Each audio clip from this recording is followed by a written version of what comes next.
Ducking like a whack-a-mole. Yes, sir. I'm a big-ass motherfucking duck.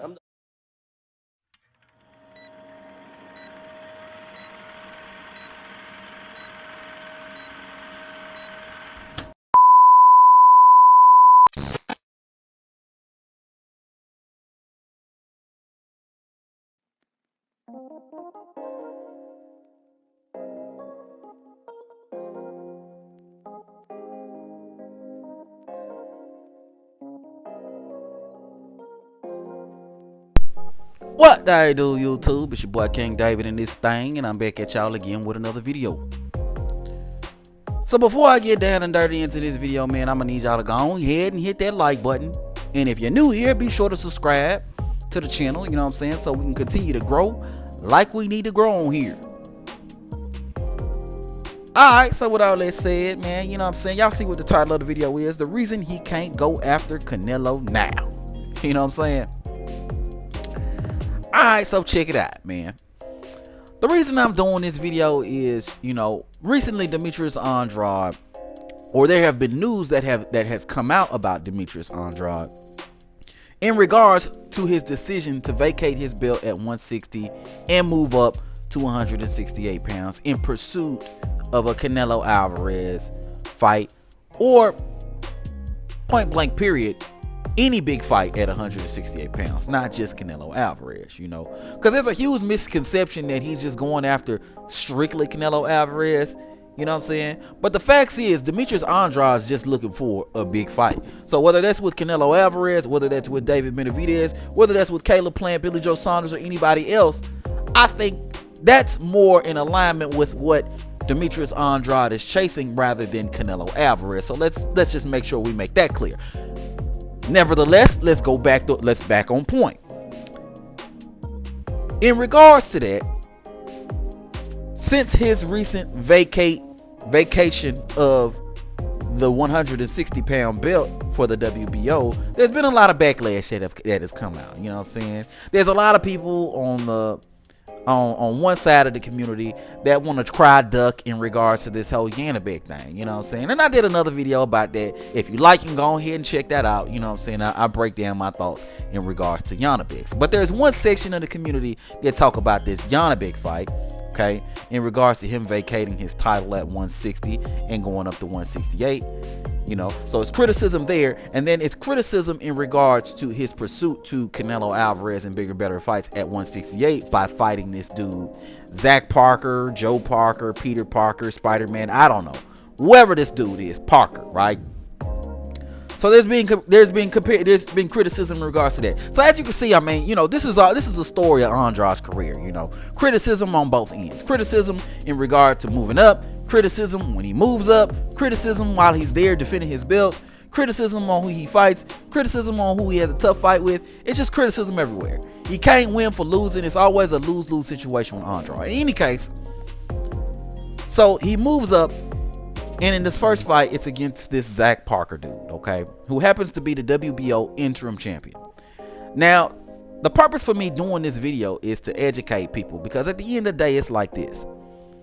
Andrade's not choosing to fight this Zach Parker dude, okay? Andrade didn't say, you know what, Zach Parker, that's actually who I want. That's not what happened in regards to Andrade. Andrade's moving up to 168 pounds in pursuit of a belt, but Zach Parker happens to be in the way as the interim WBO champion. Okay. Now, Andrade has to fight Zach Parker because he's not the WBO super champion. And that's really what it comes down to. You see, I've heard criticism in regards to him not becoming the mandatory right away for Canelo Alvarez, you know. But the fact of the matter is, if Andrade could be the mandatory for Canelo Alvarez right away, he would be the mandatory for Canelo Alvarez right away. But the fact is that he can't be the mandatory for Canelo Alvarez right away. And the reason for that is because he's not the WBO super champion. Okay? So let me break it down for everybody who don't know. Super champion is a designation the WBO gifts people, or votes to give people who are multiple division champions who have won belts, you know, and who have unified belts, you know. Andrade, unfortunately, at this particular point in his career, has yet to unify any belts. Although he does have multiple champions, he has won belts in multiple weight classes. He's never been unified, never been undisputed. Therefore, the WBO has not granted him the super champion status needed for him to go up and fight a Canelo Alvarez or become a mandatory for a Canelo Alvarez right away. So this is really what it comes down to, y'all. This is really what it comes down to. You know, if Andrade could be the mandatory for Canelo, he would be the mandatory for Canelo.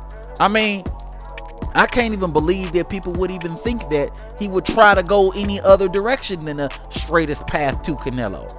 I mean, given the history, given the fact that Andrade's been calling out Canelo Alvarez for the last 6 years, given everything that took place at 154 pounds, with Andrade being the WBO champion, Canelo being the mandatory, very similar to how Jaime Munguia was the mandatory at 160. Canelo Alvarez was the mandatory, waited for Andrade to get stripped for inactivity and then fighting Liam Smith for the same belt.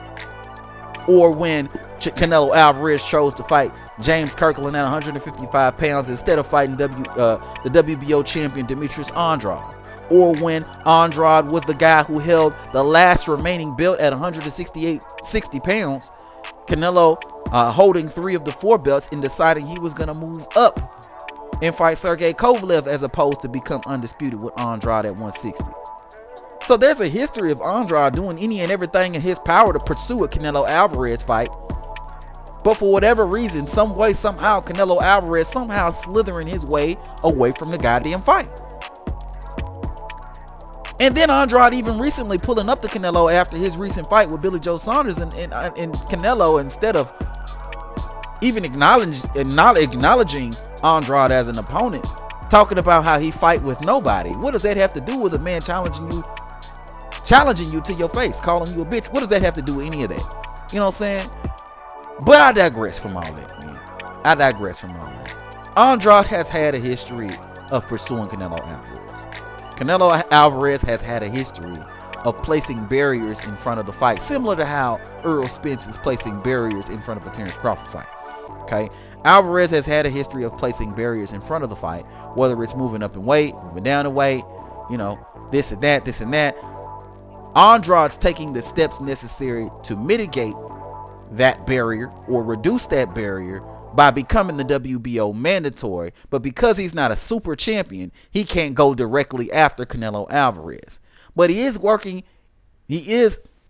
making the steps needed in order to become the mandatory by fighting Zach Parker. But this Zach Parker wasn't a choice of Andrade. He didn't wake up one morning and say, I want to fight Zach Parker. You know what I'm saying? So you dudes, you dudes need to really do more research, man. You dudes really need to look into these situations a little more closely, man, and understand that at the end of the day, Andrade is and always has been doing any and everything in his power to pursue the biggest and the best fights. You know what I'm saying? You know, and guys like Canelo, guys like Triple G, guys like Charlo have been doing the best that they could possibly do to stay away from guys like Andrade. All right, so I'm gonna end the video right here, man. If you're new to the channel, be sure to subscribe. And everybody, and I do mean everybody, be sure to hit that like button one time for your boy, man. But I'm gonna holler at y'all on the next one. Peace.